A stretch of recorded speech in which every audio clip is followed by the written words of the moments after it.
100కు పైగా దీర్ఘకాలిక సమస్యలకు ఎటువంటి ఆపరేషన్ దుష్ప్రభావాలు లేకుండా హోమియోపతి చికిత్స.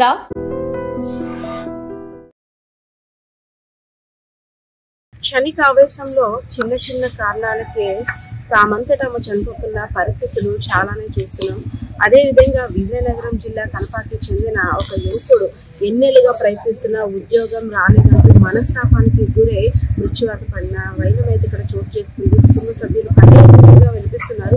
ఉద్యోగం రాకపోయినా పర్వాలేదు, ఏదో ఒక పని చేసుకుంటాం, కానీ ఉద్యోగం మీ జీవితం కాదు కదా అని ధైర్యం చెప్పినప్పటికీ కూడా ఎంత ప్రయత్నాలు చేసినా సఫలం అవ్వట్లేదు, విఫలం అవుతూనే ఉంది. నాకు ఎందుకు ఉద్యోగం రావట్లేదు అని ఆలోచించిన యువకుడు అయితే మృతి చెందిన ఘటన పట్ల స్థానికులందరూ కూడా రోధిస్తున్న పరిస్థితి. సార్, అబ్బాయి పేరేంటండి? శశిభూషణ్ రావు. వయసు కనపాక. ఎప్పటి నుండి ఉద్యోగం ప్రయత్నిస్తాడు, అన్ని సెలక్షన్కి వెళ్ళాడు, వెయిట్ చేసాడు. మరి భగవంతుడి అనుగ్రహం లేక మరి తగలలేదు. వాళ్ళు మామూలుగా బతికానండి బయట కోసం వాళ్ళ కళ్యాణ మదర్ హౌస్ వైఫ్. ఎందుకు సార్ అంటే ఉద్యోగం ఒక్కటే ఇంకా జీవితం అనే విధంగా యూత్ ఎందుకంటే ఉద్యోగం లేకపోతే వేరే వైపు బిజినెస్ చేసుకునే అవకాశం ఉన్నాయి, లేదంటే ప్రైవేట్ గా సాఫ్ట్వేర్ ఏవో ఒకటి ఉంటాయి, కానీ ఉద్యోగం ఒక్కటే ఇంకా తప్పదు, ఇది జీవితం అనే కోణంలో. ఆడి గోల్ ఏంటంటే ఆర్మీకి వెళ్ళాలనే గోల్ మొదటి నుంచి ఉందంట. ఆ గోల్ మీద ఏంటంటే హార్డ్ గా ప్రాక్టీస్ చేసి ట్రై చేసి అన్ని సెలక్షన్కి వెళ్ళడం జరిగింది. కానీ ఏంటంటే వేర్లకు జీవన లేక తగలలేదు. సగం ఖాళీగా ఉండేవాడు కాదు, డ్రైవింగ్ ఉంది, షాపింగ్ కార్ కానీ వెళ్ళేవాడు, ఏదానికని వెళ్ళిపోయాడు. అది కూడా లేకపోయినా సరే బెనిఫిట్ అనే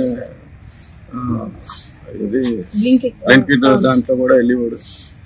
ఉద్యోగాలు ఫ్రస్ట్రేషన్ లో ఇంచుమించు 4-5 సంవత్సరాలు పెట్టి ట్రై చేస్తున్నా, రాలేదని చెప్పి మాతో చెప్పడం జరిగితే ఎటుందరూ అలాగైనా బతకొచ్చు, ఇది కాకపోతే ఇంకోటి చేసుకుంటాం, అన్ని అందరికి ఉద్యోగాలు వచ్చేస్తున్నాయి అని చెప్పడం జరిగింది. అయినా క్షణకావేశంలోనే హ్యాంగ్ కాదండి ఈ పాయిజన్.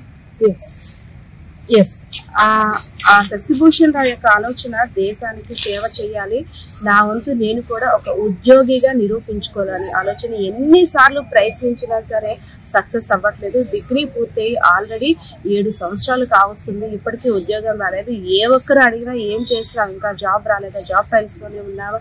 సో అన్ని మాటలకు కూడా తను ధైర్యం చెప్పుకుంటూ వివిధ రంగాల్లో కూడా తను అంటే బ్లింకిట్ ద్వారా, అదేవిధంగా వేరే వేరే చిన్న చిన్న సోర్సెస్ ద్వారా కూడా డ్రైవింగ్ సోర్స్ ప్రతి ఒక్కదాన్ని కూడా ఎంత ఉద్యోగం చేసినప్పుడు కూడా గవర్నమెంట్ ఉద్యోగం, అదేవిధంగా దేశ సేవ చేయాలి, దేశ సేవ మాత్రమే అనే ఒక ఆప్షన్ ని తన మైండ్ లో పెట్టేసుకున్నాడు. సో ఇంకా నాకు ఉద్యోగం రాదు అని మనస్తాపానికి గురే పాయిజన్ తీసుకొని మరణించడంతో ఒక్కసారిగా కుటుంబ సభ్యులంతా కూడా దిగ్భ్రాంతికి గురైన పరిస్థితి. తమ బిడ్డ తమ కళ్ళ ముందు ఉంటే ఏ కష్టమో నష్టమో చేసుకుని బ్రతుకుండేవాడు, ఇలా అయిపోవడంతో తమకు దిక్కెవరు, తమ దిక్కు తోచిన పరిస్థితిలో తమ బిడ్డలు అన్యాయం చేశాడు అంటూ కూడా రోధిస్తున్న పరిస్థితి అయితే ఇక్కడ విజయనగరం జిల్లా కేంద్ర ఆసుపత్రి వద్ద కనిపిస్తున్న పరిస్థితి. పద్మ 5 విజయనగరం. నిజంగా ప్రస్తుతం ఉన్నటువంటి సమాజం దేనికి ప్రయారిటీ ఇస్తుంది? ఆర్థిక సంబంధాల చుట్టూ మాత్రమే తిరుగుతుంది. మళ్ళీ ఎన్నికలంగానే చాలా విరక్తి కలుగుతాం. మంచి అనిపిస్తుంది కదా, లేడీస్ కూడా ఛాలెంజింగ్ జాబ్స్ చేసినప్పుడు చాలా బాగుంటది. ట్రాఫిక్ అసిస్టెంట్స్ గా నియమించిన ట్రాన్స్జెండర్స్ అందరితో సాల్యూట్ చేయించుకుంటున్నారు. ఫుడ్ డెలివరీ ఇవ్వటానికి వెళ్ళినటువంటి డెలివరీ బాయ్ అనిల్ పై కళ్ళ ముందు